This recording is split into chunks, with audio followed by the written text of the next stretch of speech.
अगर मैं आपसे कहूं कि एक ऐसा बिजनेस है जिसकी डिमांड कभी खत्म नहीं होती, चाहे वो बच्चे हो, महिलाएं हो, पुरुष हो, बुजुर्ग हो, ये सभी कैटेगरी के लोग आपको इस बिजनेस में कस्टमर के लेवल पे मिल सकते हैं और ये बिजनेस बहुत लंबे टाइम तक चल सकता है। साथ ही साथ आप इस बिजनेस को डेवलप करके एक अच्छे बिजनेस में इसको आप ग्रो भी कर सकते हैं। आज का हमारा बिजनेस आइडिया का टॉपिक है जूते चप्पल के बिजनेस के बारे में। आज पूरे डिटेल में हम इसको डिस्कस करेंगे। आपको कितना निवेश लगाना पड़ेगा, आपको माल कहां से खरीदना है, आपको कैसा एक लोकेशन चुनना है, आपको इस बिजनेस में कितना मुनाफा मिल सकता है। तो सारी डिटेल जो भी इस बिजनेस के साथ खास रिलेटेड है उसको पूरे हम डिटेल में कवर करेंगे। तो आपसे रिक्वेस्ट है कि वीडियो को पूरा एंड तक देखने की कोशिश करें ताकि आप हर चीज डिटेल में समझ सके। इस बिजनेस का डिमांड हमेशा इसलिए रहता है क्योंकि इसमें जो प्रोडक्ट है वो चाहे डेली यूज के लिए हो, स्कूल, कॉलेज, ऑफिस, फेस्टिवल, काफी टाइम पे ये प्रोडक्ट हमेशा यूजफुल होता है। इस बिजनेस को आप दो लेवल पे शुरू कर सकते हैं। अगर आपके पास बहुत कम निवेश है तो आप इसको एक रोड साइड सेटअप पे शुरू कर सकते हैं, और दूसरा है कि आप इसको एक शॉप लेवल पे शुरू कर सकते हैं।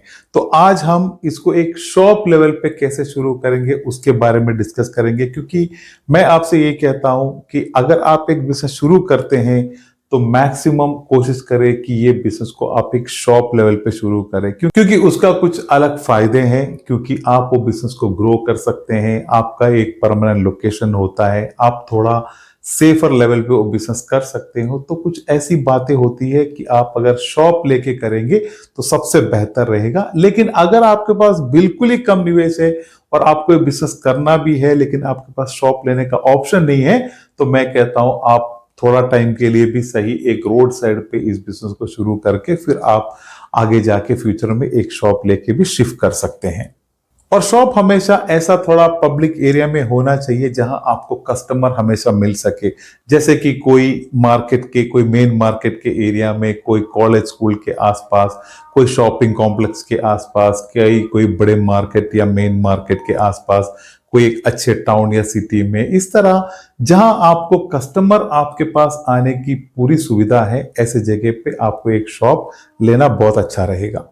और शॉप का जो एरिया है मिनिमम 200 से 300 स्क्वायर फीट का होना बहुत अच्छा है, या उससे ऊपर का अगर है तो उसको भी आप ले सकते हैं, लेकिन मिनिमम 200 से 300 स्क्वायर फीट का एरिया आपका होना चाहिए। अब आपको नेक्स्ट आपके शॉप के अंदर इंटीरियर करवाने हैं, लाइटिंग का सेटअप करना है, क्योंकि जूते चप्पल का बिजनेस एक ऐसा बिजनेस है जिसमें डिस्प्ले जो रखते हैं आप उसकी बहुत बड़ी महत्व होती है।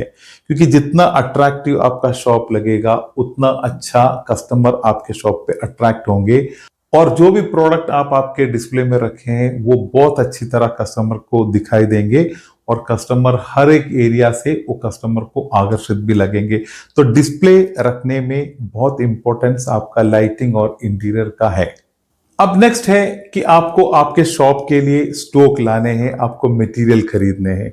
तो मटेरियल खरीदने से पहले सबसे इंपॉर्टेंट ये है कि आपका अगर शॉप जो एरिया में है, मान लो कि आपका शॉप एक गांव में है, तो आपको उस गांव के डिमांड के हिसाब से जो मटेरियल सबसे ज्यादा बिकता है, जिस तरह के मॉडल, जिस तरह के डिजाइन बिकते हैं, वो आइटम को ही लाना है। स्पेशली क्या होता है कि गांव में थोड़ा सस्ता वाला मटेरियल ज्यादा चलता है, तो उधर आपको ज्यादा ब्रांडेड मटेरियल लाने के बजाय आप लोकल प्रोडक्ट, उस जगह पे सबसे ज्यादा डिमांड वाला जो प्रोडक्ट है उसी को स्टॉक में रखे। ज्यादा ब्रांडेड आइटम स्टॉक में रखने की कोशिश नहीं करें, क्योंकि ब्रांडेड आइटम का प्राइस थोड़ा ज्यादा होता है। अगर आप एक सिटी एरिया या मेन मार्केट में ऐसे जगह पे शुरू करते हैं तो वहां आपका सस्ता और महंगा दोनों बिक सकता है, यानी लोकल प्रोडक्ट और ब्रांडेड प्रोडक्ट दोनों बिक सकते हैं। तो आप उस जगह पे उस तरह का आइटम रखें जो उस एरिया के डिमांड के हिसाब से हो।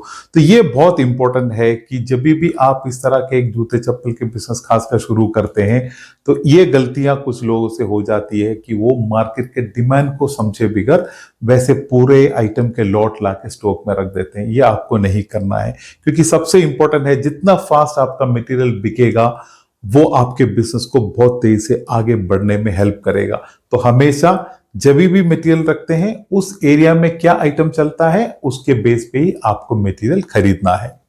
और मटेरियल आपको परचेस करने के लिए आपके पास काफी ऑप्शन है। आप अगर बिल्कुल एक नई शुरुआत करते हैं, आपको इसके बारे में क्लियर आइडिया नहीं है, तो आपके नजदीक जो भी लोकल होलसेलर है वहां से आप आपके पहले स्टॉक खरीद सकते हैं और उनसे आपको पूरी इंफॉर्मेशन मिलेगी कि इस एरिया में क्या चलते हैं और उस लेवल पे आप उस प्रोडक्ट को खरीद सकते हैं। उसके अलावा आप मेन मार्केट से भी मटेरियल खरीद सकते हैं, जैसे कि दिल्ली, कानपुर, आगरा, ऐसे जगह पे आप विजिट करेंगे, वहां काफी मैन्युफैक्चरर और होलसेलर, बड़े होलसेलर आपको वहां से मिलेंगे। तो आप इस मार्केट से कहीं से भी एक अच्छे मैन्युफैक्चरर से, एक बड़े होलसेलर से उनका प्राइस क्वालिटी कंपेयर करके उधर से भी स्टॉक आप ला सकते हैं। और मैं एक चीज और ऐड करना चाहता हूं, जब भी आप स्टॉक लाते हैं तो आप हमेशा ये कोशिश करें कि आप अच्छे डिजाइन भी सेलेक्ट करें, जैसे कि अच्छी क्वालिटी, अच्छी प्राइस के साथ सबसे इंपॉर्टेंट है अच्छा डिजाइन भी सेलेक्ट करना। कि कुछ डिजाइन बिल्कुल अच्छे दिखने वाले डिजाइन भी होते हैं, कुछ डिजाइन है कि बिल्कुल आउट ऑफ फैशन हो चुके होंगे। तो आप जब भी आपके दुकान के लिए स्टॉक लाते हो तो आप बेटर डिजाइन, जो आपको लगता है कि मार्केट में बिक सकता है, कस्टमर को अच्छा लग सकता है, जल्दी फास्ट सेल हो सकता है, इस तरह का डिजाइन मॉडल्स चुनना भी आपको आना चाहिए। आपके पास जो कैटेगरी आपको मेनली रखने हैं उसमें मेंस शू, वुमेन शू, स्पोर्ट्स शू, कैजुअल, ऑफिस शू, किड्स जो बच्चे होते हैं उनके लिए जो शू है, साथ ही साथ आप कुछ सेफ्टी शू रख सकते हैं कि सेफ्टी शू का भी आज का डिमांड काफी है मार्केट में। उसके साथ आप रेन शू जो बारिश में यूज किए जाते हैं इस तरह के शू रख सकते हैं, शू लेस, शू पॉलिश, शू के जो इंसोल है, इस तरह के काफी आइटम आप इस रेंज में रख सकते हैं।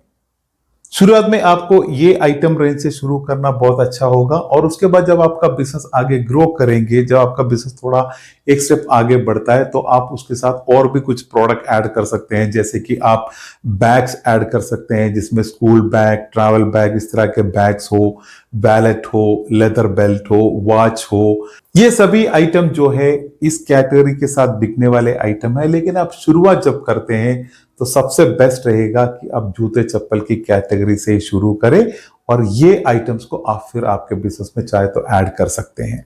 और एक सबसे इंपॉर्टेंट बात यह भी है कि जब भी आप स्टॉक परचेस करते हैं तो एक ही आइटम का बहुत बड़ा स्टॉक आपको कभी भी नहीं लेना है, क्योंकि आपको अगर कुछ आइटम पे अगर आपके होलसेलर या मैन्युफैक्चरर कहे कि आप अगर इतने क्वांटिटी लेंगे तो आपको इसका स्पेशल प्राइस हम देंगे, तभी भी आप ये याद रखें कि अगर एक ही आइटम का आप बड़े स्टॉक लाके रखेंगे, अगर वो आपका नहीं बिका तो आपके लिए वो आगे नुकसान हो सकता है। तो कभी भी जो भी स्टॉक आप परचेस करते हैं आप ऐसा प्लान करें कि आपके पास काफी वैरायटी हो।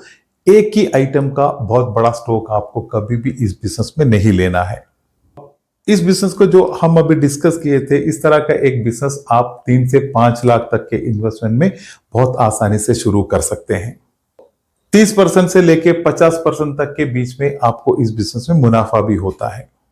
ये एक अच्छा बिजनेस है, ये लंबे टाइम तक चलने वाला बिजनेस है, पूरा साल चलने वाला बिजनेस है। इस बिजनेस में आप काफी लेवल के कस्टमर को जुड़ा सकते हैं और आप एक छोटे लेवल पे इस बिजनेस को शुरू करके आप उसको एक अच्छे बिजनेस में कन्वर्ट भी कर सकते हैं। दोस्तों, मैं यही कहता हूं कि हर एक बिजनेस अच्छा बिजनेस ही होता है। बिजनेस में सबसे बड़ा प्रॉब्लम कहाँ आता है, जब आप उसको बिना प्लान के करते हैं, आप बिना इंफॉर्मेशन के करते हैं, बिना नॉलेज के करते हैं। आपका जब परचेस गलत होता है, आपके एरिया के हिसाब से आपके मार्केट डिमांड को समझे बिगर आप जब एक बिजनेस शुरू करते हैं, ये सभी चीजें हैं जो बिजनेस को हमेशा लॉस में लेके जाते हैं। अगर आप प्रॉपर तरीके से प्लान से पूरी स्ट्रैटेजी के साथ थोड़े सिस्टमैटिकली एक बिजनेस जब शुरू करते हैं, वो बिजनेस कभी फेल नहीं होता।